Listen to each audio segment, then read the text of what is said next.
আজ আমাদের লাদাখ বাইক ট্রিপের দ্বিতীয় দিন। আজই শুরু করব বাইক চালানো। 4 বন্ধু যে যার বাইক রেডি করে নিচ্ছে। কাকভোরে যাত্রা শুরুর আগে আমিও প্রথমবার বাইকটা চড়ে ট্রাই করে নিলাম। আমার প্যাকিং কমপ্লিট। মিসেস শাহি ফটো তুলে আমাদের বিদায় জানালেন।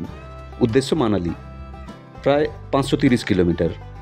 লোকজন শূন্য ইস্টার্ন পেরিফেরিয়াল হাইওয়ে দিয়ে বাইক ছুটল 80 কিলোমিটার গতিতে। প্রথম গন্তব্য ছিল পানিপত।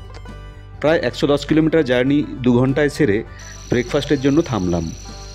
জেনার প্রথম রাইডে কিছুটা অস্বস্তিতে, আর আমিও। ব্রেকফাস্ট সেরে শুরু হলো আবার রাইড। একটা জিনিস এখনও বুঝতে পারছি না, আমার কোনো প্রবলেম কেন হচ্ছে না। এর আগে 100 সিসি বাইকে অনেকগুলো জার্নি করেছি, কিন্তু 50-60 কিলোমিটারের পরে থামতে হতো হাত কিংবা কোমরের আরামের জন্য। কিন্তু আজ তেমন কিছুই ফিল হচ্ছে না। হয়তো প্রিমিয়াম বাইকটার জন্য, বা একসঙ্গে যাওয়ার যে রোমাঞ্চ, তাতে এইসব ছোটোখাটো অসুবিধেগুলোকে ফিল হতে দিচ্ছে না। আমরা যে যার সুবিধে মতো স্পিডে আগের জনকে লক্ষ্য করে এগিয়ে চলেছি। থ্রিল একটা নিয়মিত অনুভব করছি, কখন পাহাড় শুরু হবে। এগুলো প্লেন, যতটা সহজ বাইক রাইড, হিলসে একটু বেশি সজাগ থাকতে হয়। আর ভালোই হলো, একদিনে এই বাইকটা আমার কাছে সহজ হয়ে যাবে। পাহাড়ের বাঁকে আমার কথা শুনবে। শুধুই অন্য বড় গাড়িকে অতিক্রম করে যাওয়ার মধ্যে একটা রাইডার অনুভব তো হচ্ছেই। কখনো সবুজে ঢাকা রাস্তার 2 দিক, আবার কখনো জনমানবশূন্য প্রকৃতি। একে অপরকে টেক্কা দেওয়ার সফর। কেউ আগে যাবে না, যাব সবাই একসঙ্গেই। আর প্রচলিত একটা কথা তো আছেই, আসল মজা পৌঁছে নয়, আসল আনন্দ সফরেই। একটু একটু পাহাড় আসছে, ছোট ছোট, কিন্তু আমরা হাইটে চড়ছি সেটা বুঝতে পারছি। সূর্য ডোবার অপেক্ষায়। মান্ডি থেকে 15 কিলোমিটার ও মানালি থেকে 100 কিলোমিটার দূরে একটু থামলাম, জল খাওয়া ও একটু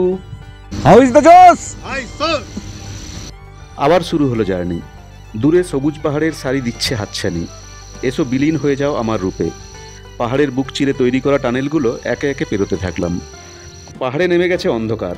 ভয় যে একদম লাগছিল না সেটা নয়।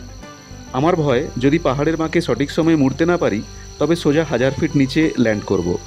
তবে মানালি যাওয়ার রাস্তার বাঁকগুলোতে ব্যারিয়ার লাগানো আছে। আরও মানালি 80 কিলোমিটারের মতো বাকি। রাত 7টা বাজে প্রায়। প্রত্যেকেই অনভিজ্ঞ হওয়ার জন্য সারাদিনে বেশ কয়েকবার ব্রেক নিয়েছি, না হলে মানালি পৌঁছেই যেতাম আজই। তবুও সবার ইচ্ছে আজ মানালিতে পৌঁছাই। কিন্তু ইচ্ছে আর বাস্তবের কাছে বাস্তবই জয়ী হয়। আমরাও বাস্তবকে জয়ী হতে দিলাম। এক সময় আসে যখন থামতে জানতে হয়। আমরাও থামলাম অট নামক জায়গায়। মানালি তখনও 70 কিলোমিটার বাকি।